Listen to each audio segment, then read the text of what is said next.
ভুট্টার রেসিপি একদম নতুন না, শুধুমাত্র উনানে পোড়ানো বা প্লেন ভাজা নয়, ভুট্টা নিয়ে আরও কিছু নিত্য নতুন চিন্তা করা যেতে পারে। তারই একটা ছোট্ট নমুনা আমি আপনাদের সামনে প্রেজেন্ট করছি। চলুন, অ্যাট ফার্স্ট ভুট্টাটাকে এইভাবে খোসাগুলো ছাড়িয়ে নিতে হবে। খোসাগুলো ছাড়ানোর পর ভুট্টার একটা অপরূপ সৌন্দর্য। এরপর ভুট্টার এই সুতালো অংশগুলোকেও এইভাবে ছাড়িয়ে ফেলতে হবে। একদম নিট অ্যান্ড ক্লিনভাবে ছাড়াতে হবে, কোনোভাবেই ভুট্টার মধ্যে থেকে না যায়, তাহলে রেসিপির মধ্যে সেটা থেকে যাবে আর সেটা খাওয়ার সময় মুখে পড়বে, সেটা ভালো লাগবে না। চলুন, গল্প করতে করতে ভুট্টাটা পরিষ্কার করা হয়ে গেছে। এরপর এই দানাগুলো ছাড়িয়ে নেওয়ার পালা। দানাগুলো কিন্তু বেশ টাইটভাবে থাকে, তাই প্রথমেই একটা কাঁটা চামচ দিয়ে অল্প একটুখানি অংশ ছাড়িয়ে নিলাম। এরপর লাইন বাই লাইন আঙুলে করে প্রেস করলে খুব সহজেই ছেড়ে যাবে। দেখুন, এইভাবে সমস্ত ভুট্টাটাকে আমি ছাড়িয়ে নিলাম। এরপরে যদি কোনো সুতালো অংশ থেকে থাকে সেটাও ফেলে দিতে হবে। তারপর অবশ্যই ধুয়ে নিতে হবে ভুট্টাটাকে। ধুয়ে নেওয়ার ফলে আমাদের মনের মধ্যে একটা প্রশান্তি থাকবে, ভুট্টাটা নিট অ্যান্ড ক্লিন, এবং এর মধ্যে যে এক্সেস জল থাকবে সেটা আমাদের পরবর্তী স্টেপে অনেকটা হেল্পফুল হবে। তো ভুট্টা ধোয়ার পর এখন আমি দিয়ে দিলাম পরিমিত লবণ, এখন দিলাম হলুদ গুঁড়ো, এরপরে দিচ্ছি ঝাল লঙ্কার গুঁড়ো, এখন দিয়ে দিলাম জিরা গুঁড়ো, এরপরে দিলাম চাট মশলা, এরপরে দিয়ে দিচ্ছি ফ্লেভারের জন্য গরম মশলা, এরপরে দিয়ে দিচ্ছি কয়েকটা কাঁচা লঙ্কার কুচি, এখন দিচ্ছি আদা রসুনের পেস্ট, এরপরে দিচ্ছি 4টে বড় সাইজের পেঁয়াজ কুচি।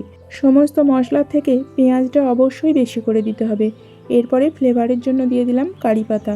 কারি পাতার পরিবর্তে আপনারা ধনিয়া পাতাও ইউজ করতে পারেন যদি অ্যাভেলেবেল থাকে। এরপরে দিয়ে দিলাম 2 চামচ চালের গুঁড়ি। এখন দিয়ে দিচ্ছি বেসন। বেসনটা চালের গুঁড়ির থেকে অনেক বেশি হতে হয়, কারণ চালের গুঁড়ি ক্রিস্পি করে আর বেসনটা বাইন্ডিং দেয়।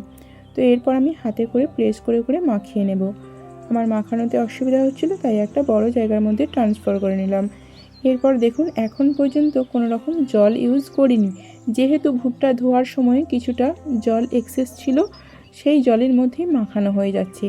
এরপর জল দিলে কিন্তু বাইন্ডিংয়ে প্রবলেম হবে, আর পকোড়া যত শক্ত মুচমুচে ক্রিস্পি হয় ততই টেস্টি হয়।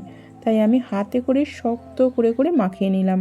যদি প্রয়োজন হয় অবশ্যই বেসন দেওয়া যেতে পারে, আর যদি প্রয়োজন হয় সামান্য জল ইউজ করা যেতে পারে, বাট কোনোটাই আমার প্রয়োজন হলো না, হাতের মুঠোয় চলে আসছে, তাই আমি আর কোনো কিছুই ইউজ করব না। এরপর হাতে করে প্রেস করে করে একটা পারফেক্ট সাইজ দিয়ে দেব।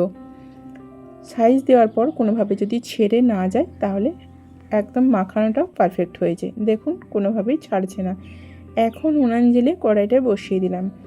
কড়াইটা খুব ভালোভাবে গরম হলে দিয়ে দিলাম পরিমিত সরিষার তেল। তেলটা একটু বেশিই দিতে হবে, কারণ পকোড়াগুলো মুচমুচে করে ভাজতে হবে। তেলটা মিডিয়াম গরম হলেই দিয়ে দিলাম পকোড়াগুলো।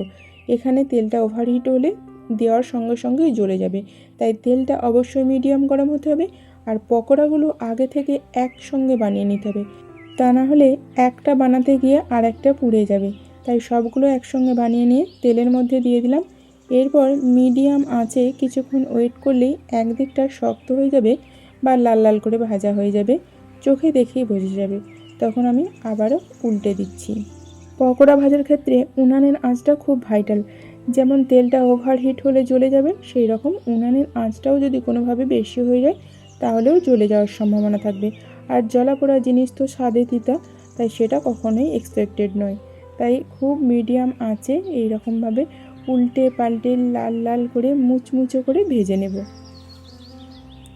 দেখুন, পকোড়াগুলো ভাজা হয়েই এসেছে প্রায়। এখানে 1-2টা দানা ছেড়েও যাবে হয়তো, কারণ আমি খুব শক্ত করে ডোটা করেছিলাম। এতে কোনো প্রবলেম নেই, যেটা থাকবে সেটা কিন্তু খেতে খুবই টেস্টি, খুবই মুচমুচে, খুবই ক্রিস্পি হবে। তো এইভাবে সমস্ত পকোড়াগুলো আমি ভেজে নিয়েছি। এখন আমি পকোড়াগুলো তুলে নেব।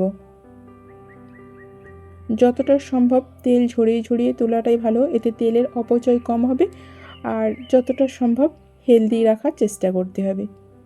আর যাদের অ্যাসিডিটির প্রবলেম আছে তারা অবশ্যই পকোড়াগুলোকে টিস্যু পেপারের উপর তুলবেন, তাহলে এক্সট্রা অয়েলটা অ্যাবসর্ব করে নেবে আর ক্ষতির সম্ভাবনা অনেক কমে যাবে।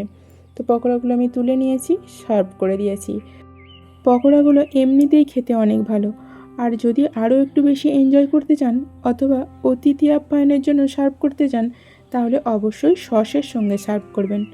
বন্ধুরা, ভুট্টার শুধুমাত্র ভাজা বা পোড়া নয়, যদি এই রকম একটা লোভনীয় রেসিপি বাড়িতেই তৈরি করে নেওয়া যায় তাহলে কেমন লাগবে আপনাদের অবশ্যই কমেন্ট করবেন। আর যদি ভালো লেগে থাকে তাহলে রেসিপিটা ফলো করে অবশ্যই একদিন ট্রাই করবেন। আজ তাহলে আসি, আবারও দেখা হচ্ছে পরবর্তী ভিডিওতে নতুন কোনো রেসিপির সঙ্গে।